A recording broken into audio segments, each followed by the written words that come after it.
كتاب مكنون لا يمسه إلا المطهرون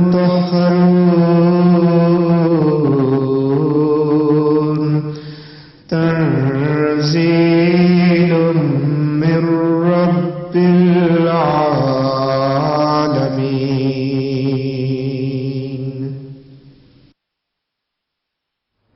أعوذ بالله من الشيطان الرجيم. بسم الله الرحمن الرحيم. فيه آيات بينات مقام إبراهيم ومن دخله كان آمنا ولله على الناس حج البيت من استطاع إليه سبيلا ومن كفر فإن الله غني عن العالمين. قل يا أهل الكتاب لم تكفرون بآيات الله والله شهيد على ما تعملون. تلاوت پہلے اس کی اور اگلے رکوع کی بھی ہو چکی ہے، صرف تبرکن تھوڑی سی تلاوت کی ہے. فیہ آیات بینات مقام ابراہیم، اس میں خدا تعالیٰ کے کھلے کھلے نشانات ہیں. خدا تعالیٰ کا لفظ تو نہیں مگر وہ شامل ہے مضمون میں، اللہ ہی کے نشانات ہیں سب. خدا اس میں کھلے کھلے نشانات ہیں. مقام ابراہیم یعنی مقام ابراہیم، میں نے یہ بدل کے طور پر پیش کیا تھا. اس سلسلے میں جب میں کل واپس گیا ہوں کسی نے مجھ سے پوچھا کہ آپ نے جب مقام ابراہیم کو ایک مرتبے کے طور پر پیش کیا اور امن کی ضمیر اس کی طرف پھیری، من دخلہ کان آمنا، جو اس میں داخل ہوا مقام ابراہیم میں وہ گویا امن میں آ گیا. تو کیا کوئی اس سے یہ نتیجہ نکال سکتا ہے کہ خانہ کعبہ اور حرم امن نہیں ہے اور صرف مقام ابراہیم امن ہے؟ تو میں نے ان کو یہ جواب دیا کہ ہرگز یہ نتیجہ نہیں نکال سکتا. ایک معنی ہے مرتبے اور مقام کے لحاظ سے جو مقام کے لفظ میں داخل ہے، اور ایک معنی ہے مکان کا، اور مکان کے معنی میں تمام حرم آ جاتا ہے. اور صرف اس آیت پر اس کی بنا نہیں ہے، اور بھی آیات ہیں جو واضح طور پر مکے کو اور اس کے ارد گرد کے حرم کے علاقے کو مامن قرار دیتی ہیں، یعنی امن کی جگہ. تو ایک معنی کے علاوہ دوسرے معنی موجود ہونا یہ قرآن کریم کا خاصہ ہے. تھوڑے لفظوں میں بڑے بڑے وسیع مضامین بیان فرماتا ہے.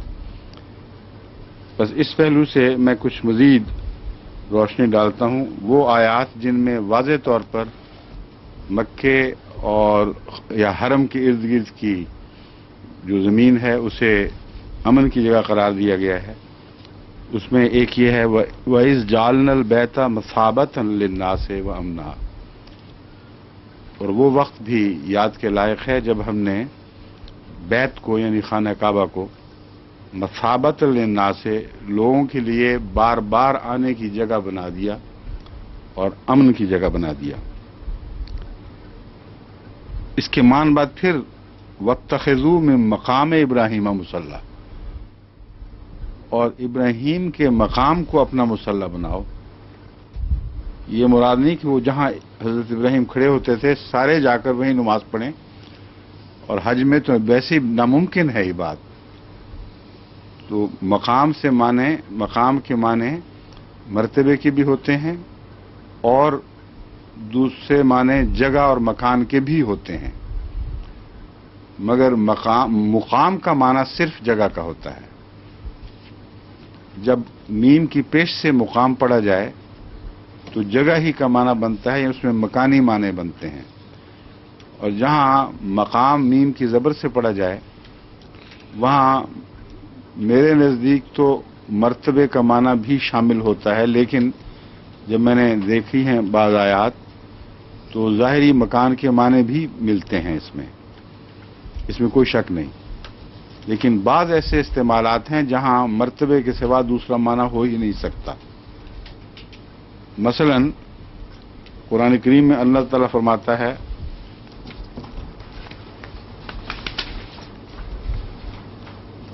وَلِمَنْ خَافَ مَقَامَ رَبِّهِ جنتان، جو بھی اپنے رب کے مقام کا خوف رکھتا ہے اس کے لیے جنتان ہیں۔ اب رب کا مکان کون سا ہے؟ وہ تو لامکان ہے، تو اس لیے یہ وہ آیت ہے جو قطعی طور پر مقام کے معنی کو رد کرتی ہے، یعنی اس وقت اس موقع پر اس میں مقام کا معنی داخل نہیں، بس باوجود اس کے کہ مقام کا معنی مقام کے لفظ میں بھی ہوتا ہے، مگر سیاق و سباق دیکھ کر بعض نتیجے نکالنے پڑتے ہیں۔ بعض مقامات پر مقام کا معنی محض مرتبہ اور ایک شان ہے، اس کے سوا اس کا ظاہری معنی نہیں لیا جا سکتا۔ دوسری جگہ ہے حضرت صلی اللہ علیہ وآلہ وسلم کی شان کے اظہار کے طور پر، یہ اللہ کی شان کے اظہار کے طور اس کا مقام ہے۔ وہاں اللہ تعالیٰ فرماتا ہے عَسَىٰ أَن يَبْعَثَكَ رَبُّكَ مَقَامًا مَحْمُودًا، کہ بعید نہیں قریب ہے کہ خدا تعالیٰ تجھے مقام محمود میں داخل فرما دے۔ تو دراصل یہ مقام ابراہیم کا اگلا قدم ہے۔ حضرت ابراہیم کا ایک مقام بیان فرمایا ہے، اس پر زور دیا گیا ہے، مگر مراد یہ ہے یہاں یہ بیان فرما دیا کہ اس مقام سے ترقی کر کے خدا نے تیرا بلندتر مقام رکھا ہے۔ مقام ابراہیم پر تو آپ پہلے ہی فائز تھے، یہ تو صاف ظاہر ہے، شروع سے ہی سے آپ مقام ابراہیم پہ فائز تھے۔ تو عصا میں جو وعدہ دیا گیا ہے وہ بلندتر مقام کا وعدہ دیا گیا ہے، جو اسی دنیا میں پورا بھی ہو گیا اور قیامت تک وہ بڑھتا رہے گا۔ بس مکان میں الا ماشاء اللہ بلندتر تبدیلیاں نہیں ہوا کرتی، لیکن مقام جو ہے وہ ایک جگہ نہیں ٹھہرتا۔ مقام میں ٹھہراؤ کے معنی ہیں، مقام میں ابدیت پائی جاتی ہے اور درجہ بدرجہ ترقی مقام کے اندر رہتے ہوئے ہوتی ہے، نہ صرف یہ کہ ہوتی ہے، ہو سکتی ہے، لیکن ضروری نہیں کہ ترقی ہو۔ میں یہ بتا رہا ہوں کہ گنجائش موجود ہے۔ بس اس پہلو سے جب ہم کہتے ہیں مقام محمود تو مراد ایک یہ معنی ہے بڑھتا ہوا، بڑھتے رہنے والا مقام۔ چنانچہ اسی لیے میں نے ایک غالباً درس میں یا خطبے میں بیان کیا تھا کہ حضرت صلی اللہ علیہ وآلہ وسلم نے جب اذان کی دعا سکھائی اذان کے بعد، تو وہاں اپنے لیے مقام محمود کی دعا کا ذکر فرمایا، یہ بھی دعا کیا کرو کہ وَبَعْثْهُ مقام محمودہ، کہ محمد رسول اللہ کو اللہ تعالیٰ مقام محمود میں داخل فرمائے۔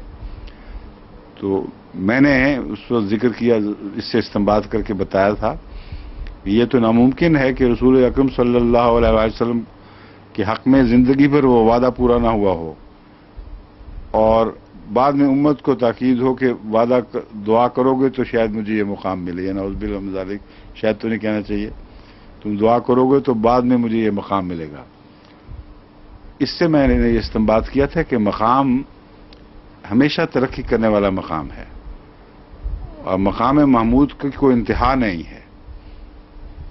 اسی طرح ہے جیسے درود ہم بیچتے ہیں، تو کیا رسول اکرم صلی اللہ علیہ وآلہ وسلم پر اللہ کی سلامتی اور اس کی برکتیں نہیں ہیں؟ ان میں اضافہ ہوتا ہے، بس مقام میں بھی اضافہ ہوتا ہے تو تبھی اس کو دعا میں شامل کیا گیا ہے۔ لیکن بعض مقامات میں اضافہ، بعض جگہ اضافہ متصور نہیں ہو سکتا، اور وہ مقام رب ہی ہے۔ اللہ تعالیٰ کی ذات میں کوئی ارتقائی ترقی نہیں ہے۔ یہ مضمون میں شروع کر چکا ہوں، لیکن انشاءاللہ کل کے خطبے میں وہاں سے آگے اٹھا کر آپ کو زیادہ تفصیل سے بتاؤں گا۔ بس یہ یاد رکھیں کہ مقام ابراہیم میں ابراہیم کا مرتبہ پیش نظر ہے، نہ کہ کوئی ایک ایسی جگہ جہاں مسلح تھا، لیکن چونکہ مقام کے معنی داخل ہو سکتے ہیں اس لیے یہ استنباط کر لیا جائے کہ وہ جگہ بھی متبرک ہے، تو ہرگز بعید نہیں۔ اب سوال ہے ضمیر کا۔ میں نے کہا تھا اس میں ضمیر پھرتی ہے مقام ابراہیم کی طرف اول طور پر۔ اس آیت کو میں دوبارہ پڑھتا ہوں، فیہ آیات بینات مقام ابراہیم۔ اس میں کھلے کھلے نشانات ہیں جو ابراہیم کے مقام سے تعلق رکھتے ہیں۔ ان نشانات کا جو الہی نشانات ہیں ان کا دوسرا نام ابراہیم کا مرتبہ اور مقام ہے۔ یہ مانوی مرتبے کے ترجمے کے ساتھ موافقت رکھنے والا مضمون ہے۔ ومن دخلہ کان آمنا، ہو میں اول ضمیر مقام کی طرف پھر سکتی ہے، کیونکہ واحد کا صیغہ استعمال ہوا ہے، اور ضمیر کا قاعدہ یہ ہے کہ اگر اول لفظ کی طرف پھر سکتی ہو تو سوائے اس کے کہ قرینہ اس کے خلاف ہو اس کو رد نہیں کیا جا سکتا۔ جو قریب ترین مرجع ہے اس طرف ضمیر ضرور لوٹے گی، سوائے اس کے کہ قرینہ کہے کہ یہ ہو ہی نہیں سکتا، عقل کے خلاف بات ہے۔ بس ہو میں اول مقام ہے جس کی طرف ضمیر ہو پھر رہی ہے۔ دخلہ جو اس میں داخل ہوا وہ امن میں آ جائے گا، لیکن دوسرا اس کا مرجع، ثانی مرجع مکہ بھی ہو سکتا ہے اور بیت بھی ہو سکتا ہے۔ بیت خانہ کعبہ کا نام ہے بیت اللہ، اور بکہ جہاں وہ ہے وہ ساری ارض حرم بن جاتی ہے۔ تو اگر وہ ثانوی مرجع کیا جائے ضمیر کا تو مطلب یہ ہو جائے گا کہ من دخلہ کان آمنا، جو اس جگہ پہنچ جائے گا وہ امن میں آ جائے گا، یا امن میں آ گیا جو وہاں پہنچ گیا۔ یہ ظاہری معنی بھی ہو سکتے ہیں، مگر یہاں میں نے اول معنی مقام ابراہیم کے کیے ہیں۔ اس کی وجہ یہ ہے کہ ظاہری معنی دوسری جگہ اور بھی موجود ہیں، اور یہاں مرجع قریب ترین مقام ابراہیم ہے، اس لیے ضروری تھا کہ اس طرف آپ کی توجہ پھیری جائے کہ دراصل امن کا مقام، دائمی مقام ابراہیم کا مرتبہ ہے، نہ کہ ایک جگہ۔ وہ جب کہا جاتا ہے کہ حرم امن کی جگہ آ گئی ہے، بن گئی ہے، تو ہرگز یہ مراد نہیں کہ وہاں بدامنی ہو ہی نہیں سکتی، لیکن جب یہ کہا جائے کہ مقام ابراہیم میں تم داخل ہو جاؤ تو امن میں آ جاؤ گے، تو وہاں بدامنی کا کوئی سوال نہیں رہتا۔ مرتبے میں دائم دوام کا وعدہ ہے جس میں کبھی کوئی تبدیلی نہیں ہوتی۔ مکان میں عارضی وعدے ہوتے ہیں جو مشروط ہوتے ہیں لوگوں کی ہدایت کو تسلیم کرنے پر۔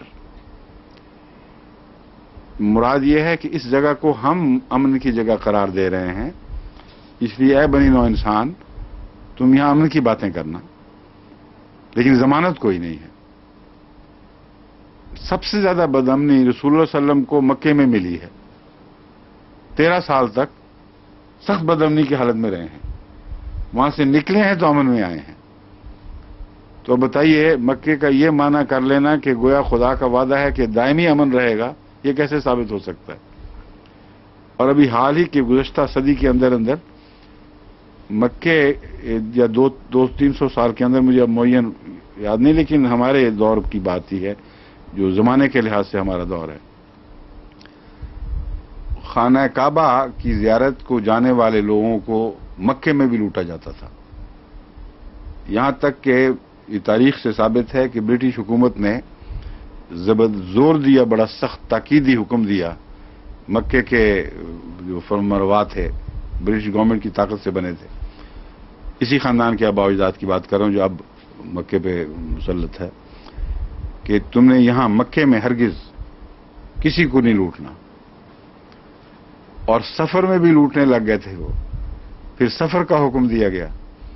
اب دونوں میں سے ایک بات پہلے تھی ایک بعد میں، لیکن لطیفہ یہ ہے کہ اگر سفر میں لوٹتے تھے اور منع کیا گیا تو پھر مکے میں لوٹنے لگ گئے تھے، اگر پہلے مکے میں لوٹتے تھے جب منع کیا گیا تو پھر سفر میں لوٹنے لگ گئے۔ تو تو پھر برٹش گورنمنٹ نے یہ حکم دیا کہ جب وہ حرم میں داخل ہو جاتا ہے، یعنی اسلامی احکام کا تحفظ برٹش گورنمنٹ دے رہی ہے اس موقع پر، اس وقت سے واپسی تک اس کے اموال کی ذمہ داری تم پر ہے، ہرگز نہیں لوٹا جائے گا۔ تو امن تو اٹھتا جا رہا ہے، مکان کا امن اٹھ جایا کرتا ہے، مگر وہ ضمانت کہ ہمیشگی کا امن ہے وہ مقام سے نہیں بلکہ مقام سے وابستہ ہوتی ہے۔ بس اس معنی کو جو بہت اعلیٰ درجے کا معنی ہے رد کرنا مناسب جائز نہیں ہے، کیونکہ ضمانت صرف مقام کی ہوا کرتی ہے۔ دوسرا معنی حکم کا معنی رکھتا ہے اور اللہ تعالیٰ کی طرف سے سینکچوری بنانے کا معنی رکھتا ہے۔ اس کا اطلاق اس معنی کا تب ہوگا جب انصاف پسند اور شریف لوگ ہوں اور خدا کی یہ بات مان جائیں کہ ہاں اس کو امن کی جگہ رکھنا ہے، ورنہ ضروری نہیں کہ وہ امن کی جگہ رہے۔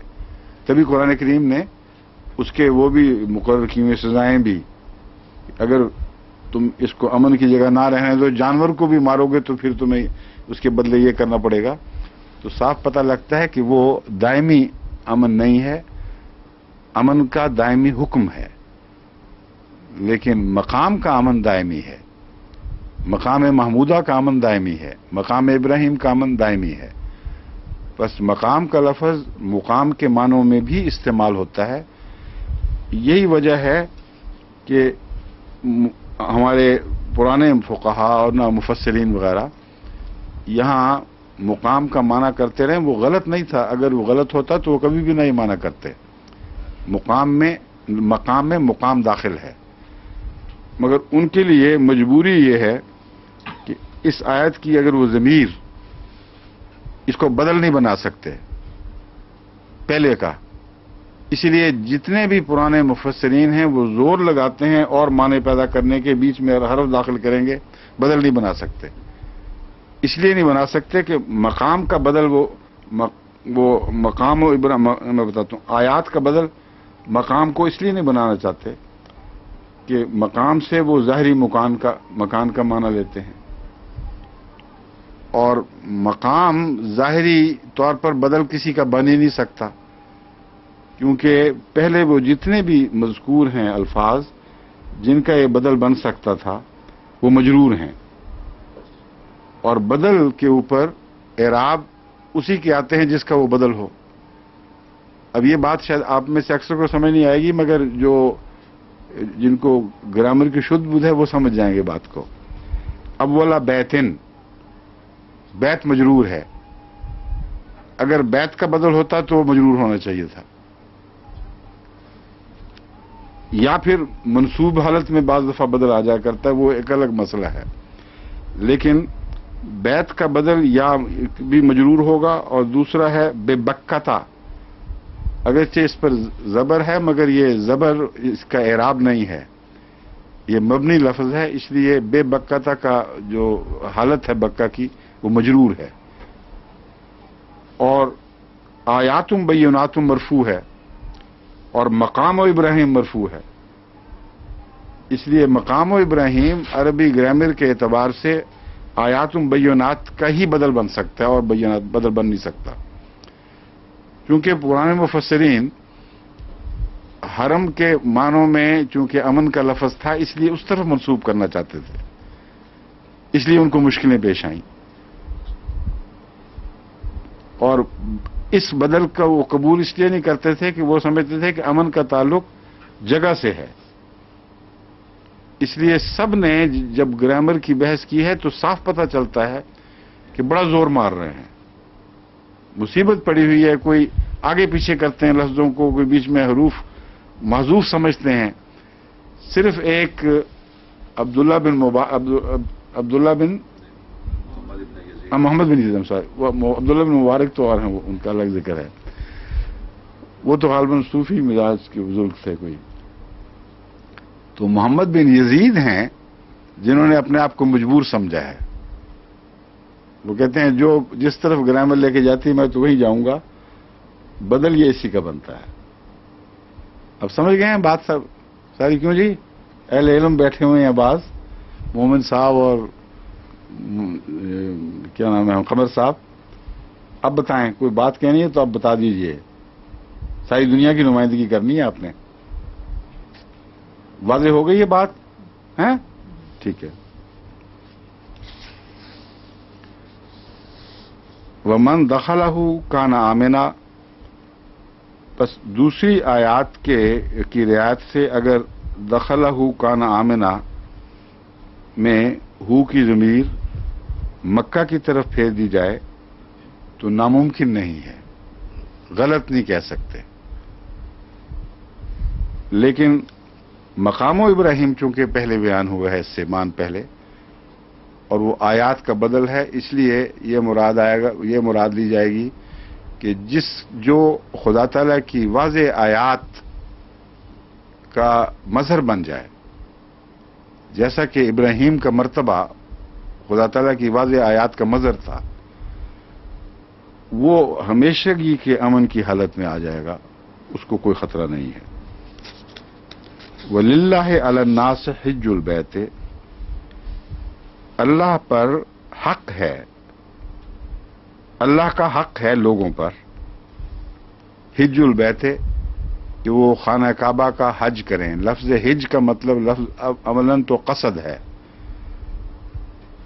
حج وہ بھی ہے، انفینیٹو بھی ہے، مصدر کہتے ہیں نا انفینیٹو کو، اور حج جو ہے یہ اسم ہے قصد کرنا، قصد کا اسم ہے. تو حج کا مطلب ہے قصد کرنا، اور سال بھی مراد ہوتا ہے حج میں، اور حج کا مطلب ہے قصد، مگر قصد اصطلاح بن گئی ہے اب، اس لیے اس کا ترجمہ عموماً لوگ حج کرنا کہہ دیتے ہیں، جو بالکل درست ہے کیونکہ ایک اصطلاحی معنی ہے. من استطاع الیہ سبیلا، جس کی راہ صاف ہو، جس کو استطاعت ہو کہ وہ رستے سے امن کی حالت میں وہاں تک پہنچ سکے. اب یہ عجیب اللہ کی شان ہے کہ جو حرم کا امن ہے اس کو سارے رستے سے وابستہ کر دیا ہے، اور جب تک امن نہ ہو رستے تک، اس وقت تک حج کی اجازت نہیں ہے. بس اسی لیے آن حضرت صلی اللہ علیہ وسلم نے صلح حدیبیہ کے وقت حج عمرہ بھی نہ فرمایا اور بعد میں حج بھی ادا نہیں کیا کہ وہ شرط پوری نہیں ہوتی تھی. تو حج کے دوران حج کے سارے رستے مامن بن جاتے ہیں، اور مامن بننے چاہیے. اگر کوئی نہیں کرے گا تو وہ بے حرمتی کرے گا بیت الحرام کی. وَمَن كَفَرَ فَإِنَّ اللَّهَ غَنِيٌّ عَنِ الْعَالَمِينَ، جو کوئی انکار کرے یا ناشکری کرے، فَإِنَّ اللَّهَ غَنِيٌّ عَنِ الْعَالَمِينَ، تو اللہ تعالیٰ تمام جہانوں سے بے پرواہ اور بے نیاز ہے. اسے کسی کے شکر کی یا کسی کی تسلیم کرنے کی کوئی حاجت نہیں ہے، نہیں تو نہ صحیح. اسے کہتے ہیں کرتے پھر جو چاہو، خدا کو کوئی فرق نہیں پڑے گا اس سے. قل یا اہل الکتاب لم تکفرون بآیات اللہ واللہ شہید علی ما تعملون، کہہ دے کہ اے اہل کتاب، تم اللہ کی آیات کا کیوں انکار کرتے ہو؟ واللہ شہید علی ما تعملون، اور اللہ تعالیٰ گواہ ہے علی پر ما تعملون، جو تم کرتے ہو، یعنی اس پر گواہ ہے، نگران ہے، ہر وقت دیکھ رہا ہے جو تم کاروائیاں کر رہے ہو. قل یا اہل الکتاب، تو کہہ دے کہ اے اہل کتاب، لما تصدون عن سبیل اللہ من آمن تبغونہا عوجا وانتم شہداء، کہ تم ان لوگوں کا رستہ کیوں روکتے ہو جو ایمان لاتے ہیں. تبغونہا عوجا، کس طرح رستہ روکتے ہو؟ اس کو ٹیڑھا چاہتے ہوئے. رستے میں کجی پیدا کر کے بھی رستے سے روکا جاتا ہے، یعنی سیدھے رستے کی طرف آنے والوں کو ہدایت سے محروم کرنے کے لیے رستے کو ٹیڑھا کر کے دکھا دیا جائے تو وہ بھٹک جائیں گے. تو تم تعلیم کو بگاڑ کر بھی لوگوں کا رستہ کاٹتے ہو. اب وہی امن کا مضمون اور رستے کا مضمون دیکھیں، اسی طرح جاری ہے. جو پہلے تھا وہ اور معنوں میں تھا، اب یہ روحانی دینی معنوں میں اور معنوں میں آ رہا ہے. حج کا مضمون ایک اور مضمون میں داخل ہو رہا ہے، لیکن آپس میں ان کے تعلقات ہیں. رستے اور امن کی باتیں پہلے بھی ہو رہی تھیں، اب بھی رستے اور امن کی باتیں ہو رہی ہیں، مگر امن بمعنی ایمان، اور رستہ جو خدا کی طرف لے کے جاتا ہے، جو ظاہری مٹی پتھر کا رستہ نہیں ہے، بلکہ وہ دینی عقائد کا رستہ یا دینی اعمال کا رستہ ہے. تم اس کو ٹیڑھا کر رہے ہو، اور اس طرح رستے کا امن اٹھتا ہے. یعنی رستے کو، خدا کے رستے کو اگر دین کو تبدیل کیا جائے، تعلیم کو بدلا جائے، تو وہاں کوئی چل نہیں سکتا. اس لیے اس کو عملاً روکنے کے مشابہ بات ہے. جب امن اٹھ گیا وہاں سے، خدا کے کلام میں غیر اللہ کا کلام داخل ہو گیا، تو گویا ڈاکے پڑنے شروع ہو گئے. ایسے رستے سے پھر لوگ پھر نہیں چل سکتے، یعنی چلے بھی تو خدا تک نہیں پہنچ سکتے. وَمَا اللَّهُ بِغَافِلٍ عَمَّا تَعْمَلُونَ، اور اللہ ہرگز عَمَّا تَعْمَلُونَ، جو تم کرتے ہو اس سے غافل نہیں ہے. اما کے متعلق میں نے پہلے بھی بتایا تھا کہ یہ دو حرفوں سے مل کے بنا ہے. کیا کیا ہیں وہ؟ جی، انما. تو انما کیوں نہیں پڑھتے پھر؟ ہیں کیوں مونا؟ پتا ہے تمہیں؟ تم نہیں تھی اس وقت کلاس میں. ان کا مطلب ہے سے، ماں کا مطلب ہے جو. تو جس سے کہنا ہو تو ان ماں کہتے ہیں.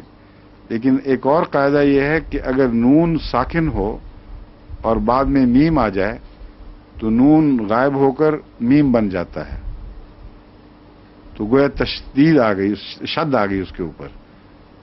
ان ماں کو اگر ام ماں پڑھیں گے تو اما ایک لفظ ایک حرف لکھ کر اس پر شد ڈال دیں تو ایک ہی بات ہے. تو اما دراصل دو حروف سے مل کر بنا ہے، یعنی اما، ان ماں. تو مراد یہ ہے یہاں صاف، اب ظاہر آپ کو یاد بھی رہ جائے گا. اما تعملون، جو تم کرتے ہو، تعملون، اس سے، اما، غافل نہیں ہے. یا ایھا الذین آمنوا، اے وہ لوگو جو ایمان لائے ہو. آمنو کون سا صیغہ ہے؟ ماضی ہے کہ مضارع ہے؟ ماضی ہے. آمنو میں نے ایمان لے آئے. اور مضارع کیا ہوتا ہے؟ لاتے ہو یا لاؤ گے کا معنی ہو تو مضارع بنے گا. جس کو ہم مستقبل کہتے ہیں یا حال کہتے ہیں، اردو میں ہم کہتے ہیں وہ یہ کرتا ہے یا کرے گا. یہ دونوں معنی عربی کے ایک فعل میں آ جاتے ہیں اور اسے مضارع کہا جاتا ہے. تو دو ہی فعل اس لحاظ سے بنتے. ایک فعل امر ہے، حکم دینے والا فعل، وہ الگ، وہ چھوڑ کر روزمرہ جو ہم کچھ کرتے پھرتے ہیں یا کریں گے، ان دو صیغوں کے اندر آ جاتے ہیں، ماضی یا مضارع. تو آمنو ماضی ہے کیونکہ ماضی کا ترجمہ ہم نے کیا ہے ابھی. ان تطیعو، اگر تم اطاعت کرو. تطیعو ماضی ہے کہ مضارع ہے؟ میں نئے شاگردوں سے پوچھ رہا ہوں، بتاؤ جی. ہیں؟ ہاں ٹھیک ہے. اس لیے کہ اگر تم کرو تو ماضی تو اس میں ہے ہی کوئی نہیں مانا. اس لیے حرف کو پہچان نہ بھی سکو، حرفوں کے جوڑ سے اگر مضارع کی پہچان نہ بھی پتہ ہو، معنوں سے فوراً پتہ لگ جاتی ہے. جو کرنے ہو رہا ہے یا ہوگا، اگر ہے یا اگر ہوگا، یہ سارے معنی جو ہیں یہ ماضی کے نہیں ہیں، اس لیے لازماً یہ مضارع ہے. ان تطیعوا فریقا من الذین اوتوا الکتاب، اگر تم اطاعت کرو فریقاً، ایک فریق کی، ان لوگوں میں سے جنہیں کتاب دی گئی. یہ اب میں پورا مضمون دوبارہ شروع کروں گا، پھر مطلب سمجھ آئے گی. یا ایھا الذین آمنوا ان تطیعوا فریقا من الذین اوتوا الکتاب، اے وہ لوگوں جو ایمان لے آئے ہو، اگر تم نے اطاعت کی اور پیروی کی اہل کتاب میں سے ایک گروہ کی.